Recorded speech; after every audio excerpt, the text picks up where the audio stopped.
Hey, welcome back everybody. It's been another hot minute. I think last time I made a video I promised more videos on the way and then disappeared into the nether, as one does. I got busy, okay? I school is wacko. Yeah, just went into the old seasonal affective. Just it got super wintry. Working on lots of school stuff.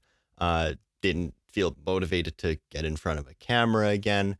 And this week that I'm filming now is like the busiest week of the whole year, the most assignments with the highest percentages of marks awarded. And I'm sitting down and filming a video. I want to talk about book covers. I don't know why. I just woke up and felt like I want to talk about book covers. What about them? Who's to say? Is there a script? Absolutely not. Is this just going to be a descent into insanity? Possibly, probably yes. I guess the first order of business is, do you care about book covers? Do you care which copy of a book you get? Is the aesthetic of that important to you, or do you just treat books like something for the content within? Like you appreciate the book and whichever copy you get doesn't matter to you.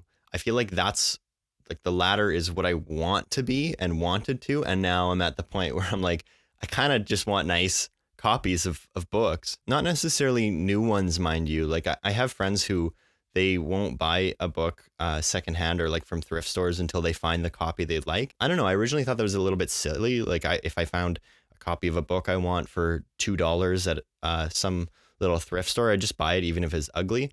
And now I'm realizing like you're not going to read books fast enough to catch up to your growing collection anyways. So why not wait it out and then find something that you like to look at as well? Because I want to be this like kind of like just anti-consumerist, enjoy the book, it's art kind of guy. And I've got some pretty ugly copies of books that I'll go through, I guess. Okay, I guess I'll maybe start with the most egregious example I can think of. So The Great Gatsby by F. Scott Fitzgerald. Classic book. It's got an actually iconic cover. Like I think the original cover is just so striking and just perfect for the content in the book itself. You can still find it fairly easily. I've seen it at thrift stores since buying my copy. I should have waited, everybody. The copy I have isn't that bad. It's pretty bad. It just, there he is. It's The Great Gatsby. This just screams like you find this on the shelf in your 9th grade English class, which is where lots of people read it, I guess. But it just feels like a copy that was made to write book reports on. And I don't know, it's just kind of goofy. Like when a book is about a person and they put that person on the cover, it's just a little, I don't know. It's starting to bug me now that I own collections of books by the same artist that don't match. Like I'll give an example. Cormac McCarthy, he's got this specific style of book covers. Like the Road is pretty simple. I really like the Road cover, besides the winner of the Pulitzer Prize thing on the front. That's always ridiculous. Let me peel that off, please. I don't need to know it won awards. I need to know that I liked it. But then I have The Crossing, which matches that kind of style, the same font and just kind of minimal style. I'm going to put Blood Meridian up right here, which I also own. It's just at my brother's house, but same style. That release of Cormac McCarthy books is really aesthetically pleasing and I like it. And then I bought All the Pretty Horses just because it was cheap, and it's not an ugly cover, I guess. It's just different. And like the font on the title, like I should have just waited and got the same style as the rest of them, because now it's just like kind of annoying, especially since The Crossing and All the Pretty Horses, they're the first 2 books in a trilogy that he wrote, and they're not even the same within the trilogy. Look, I've made some mistakes in my life, okay? I did kind of the same thing with Steinbeck. Although like none of these copies are offensive to me, but I have East of Eden. This looks great. Same with Cannery Row. It's the same copy, and one went with like this beautiful Renaissance style painting, and one went with some guy. But then the third, like I have Grapes of Wrath. I just got this for free, which is why I took it. And it's not an ugly cover. It's very vintage and I actually like it, but it's just not in the same collection. So do I get another copy and then give this to somebody? Maybe. The future is boundless and chaotic. So like, yeah, maybe. Before I keep going, I want to say Anna Karenina, which I read and I finished and like never wrapped up talking about it. I don't know that it'll ever happen now. So this channel's really tanking. I really liked the cover on the ebook version that I read. I'll toss it up somewhere. It looks really nice. And it's a book that I enjoyed so much that I want to own a physical copy of. But I feel like every time I see it in thrift stores, the covers are so atrocious. That book is fairly soap opera-y and just dramatic. I would say it reaches a level of meaning that is beyond like pulp. But the covers really play up how dramatic that book is. This copy, I hope I can find a picture of it online, but this copy I find all the time. Like every time I go into a thrift store, it's there. And not only do I not like the cover very much at all, it's too modern and looks kind of like 50 Shades of Grayish. It makes it look like a just junk. But also the pages have that kind of like rigid thing where like they're not all uniform. It's like someone's trying to imitate an ancient text. And I hate when books do that. I don't get it. When I was a kid, my dad would make treasure maps for us and he'd just write it on paper and then he'd kind of like burn the edges and like put coffee stains on it to make it look like old parchment. Super cool and like super cool thing of my dad to do.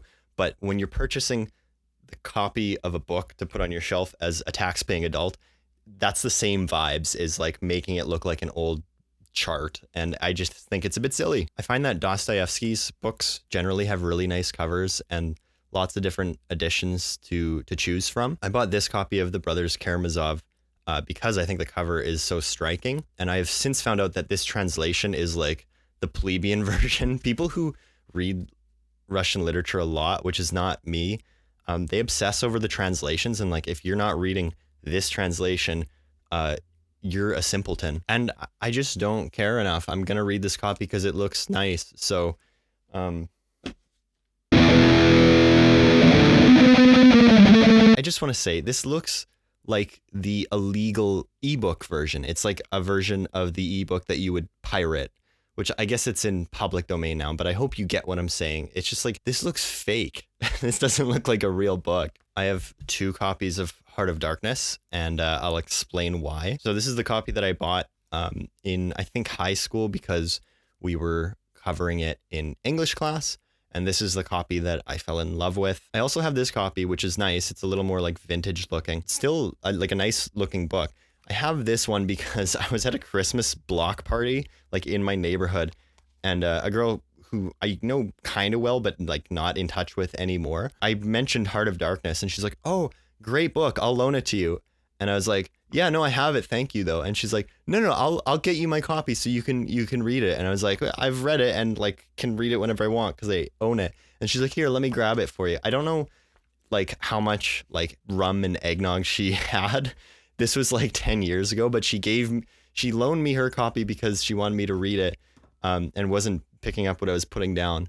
And now I don't know where she is in the universe, so they're both mine. I guess I could give one to somebody at this point, but and it would probably be this one just because of the sentimental value of this one. But yeah, both nice copies, I guess, is the conclusion of that story. Let me talk about sci-fi books quickly. Generally, I think like the style of books I like for just fiction and like literary or like classics and stuff like that is fairly minimal, but still striking. I'm not like an art critic, so I don't know how to articulate it very clearly, but not too much clutter and just looking simple and clean and nice. Sci-fi, I think, can get away with looking a little bit more pulpy. Like even like there are sci-fi books that, you know, transcend just cartoony nonsense, of course. But I think they can get away with having cool spaceships on it. Ender's Game is a good example. This copy you can find in every thrift store on the planet, always for like $1.85. And it's just like perfect. It looks retro and like mass market paperback, and it just looks so great. I really like the copies of Dune that I read. I think I borrowed or something, and I'll put them up. I used them in the thumbnail for the Dune video, which is getting thrashed with dislikes, which like I don't think in that video I even said I dislike the books. I like them quite a bit, but anyways, those copies are the ones I really like. And like those are the kind of maybe retro-y copies. This one is really nice too, which I think was maybe the first edition. I find the copies you can get now, which I'll throw some of them up on the screen.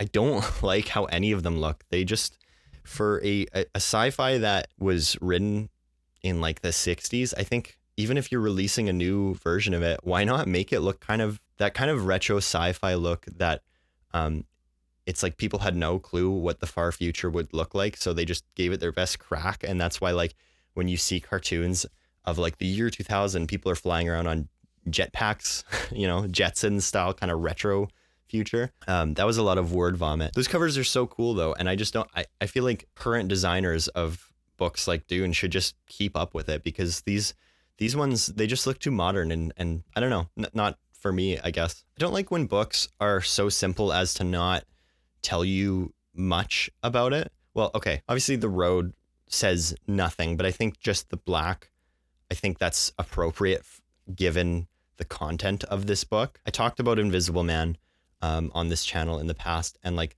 this cover just doesn't do anything for me. It's just like, it doesn't say anything. And actually the other version of it that I've seen right here, it looks great and like still very simple, and I just think more appropriate for the content of that book. Yeah, I can't explain why I think it's more appropriate. It just feels like it is. Like, this just doesn't say anything about anything. And like, if I'm looking at this cover, I couldn't even take a crack at what that might be about. I'm going to take a little sidebar about books I don't own, but this is a trend I've noticed recently, and like, someone tell me if I'm off base, because I usually am. Does it seem to anybody else that there's a lot of books, I would say aimed at a specific market or audience, that are using the same kind of simple, clean, minimal, very colorful art style?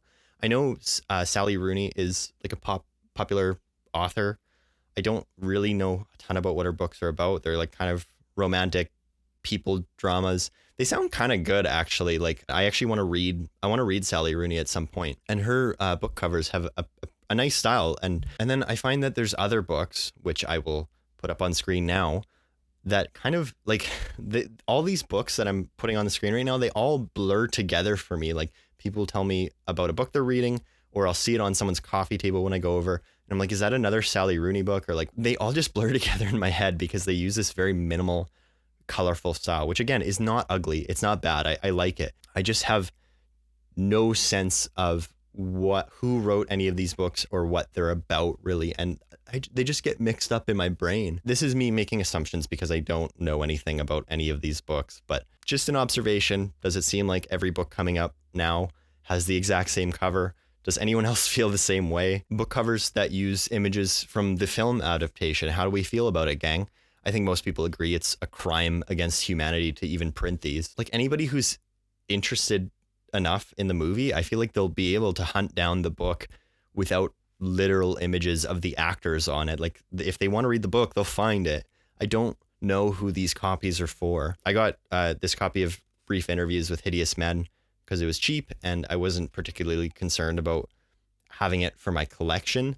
It is from the movie, I guess, which I haven't seen. And it's even got like stills from the film on the back, and it's got like the credits like you'd find on the back of a DVD cover. It's so bad. That leads me into a quick sidebar. I'm going to talk about David Foster Wallace really quickly, because I feel like for his collections of essays, I've only ever seen one copy of them, and they're not cohesive. I like when an author has a collection of books that all have a similar style. And I think Consider the Lobster has a really striking, good cover. I really like this. And then his other collection of essays, A Supposedly Fun Thing I'll Never Do Again, is just, that to me is just atrocious. I don't know what that's supposed to tell me about anything. And like, yeah, it's like a baby in a trench coat. It looks like insanity, and I don't even know what to make of it. Another one that's interesting to me about David Foster Wallace is like Infinite Jest. So I'm actually reading this right now. I'm not going to talk about it because I wouldn't even know what to say at this point. When people ask what it's about, I'm like, that's a very good question. I'm 400 pages in. Don't know. But anyways, Infinite Jest, I've seen enough copies of this and different versions of it to know that they just really have a thing for like the text in the sky with clouds in the background. There's like 18 different versions of this book that all use that. And I don't know why. And I've tried to do some Googling about it without spoiling the book for myself. As far as I've heard, it has nothing to do with the book itself, which is weird. A book cover that has nothing to do with the book, that happens. But I feel like generally different versions or editions of a book will go for different things. And this tells you nothing about the book. It just feels like a motivational or a self-help book. And then they just stuck with it. And they're like, no, we're going to stick with that theme and like variations on the theme. And I don't know who was so drawn to that style that you would pick something that has nothing to do with the book and then do that over and over. I think there's a 20th anniversary edition that one I think looks nice. And I can already tell has more to do with the content of the book itself. So that's good. But again, there's so many copies that are like, we're doing the clouds again. I guess it's kind of become iconic in a way for this book in particular, but why did it have to be that way? Apparently, what David Foster Wallace wanted was a still image from the making of the film Metropolis, which is a sci-fi film in the 30s. I think either like this image that I'm putting up now, or some people have said they think he meant this image because he mentioned this in an interview. But one of these images is apparently what he wanted as the cover. And even that, I've read enough of the book to know would make sense for this book and would be very fitting. And I think a better cover than the clouds that we get on every edition. We're going to conclude this video with the book covers that made me think of rambling. So I purchased this copy of The Sun Also Rises by Ernest Hemingway for a university course. I love this book. I think this copy of the book is very nice. It's all tattered because I took it to Asia for like 5 months and just it got trashed in my backpack. But the other versions of Hemingway books that are released with that, they're modern, but I think they look very nice and I think they're appropriate for the style of writing that he does. When I read The Sun Also Rises, I didn't realize it was going to be like my favorite book ever. So when I was like, I'm going to read more Hemingway, I just picked up thrift store copies that I could find. So I have this. I think this is terrible. I think this is like maybe one of the worst covers I've ever seen. I have this copy of For Whom the Bell Tolls, which I've heard people say they love these editions. They're from Indigo in Canada. Right? It's like Barnes and Noble. Is that the US version? Side note, Barnes and Noble and Indigo or Chapters in Canada, they look the exact same inside.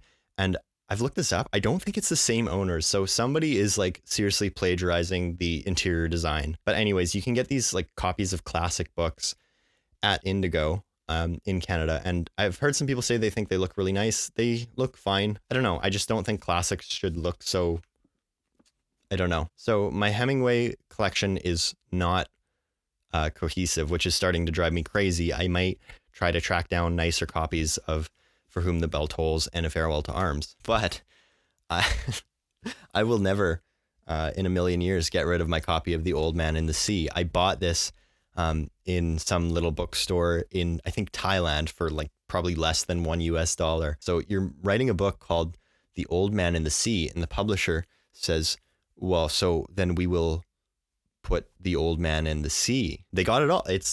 There's the old man and then the sea there. Do you even need to read the book? It's all there on the cover. Like, yeah, it's read, it's done. Anyways, that's all I got. There was obviously no rhyme or reason to this video, but it was fun to talk about ugly covers for a little bit.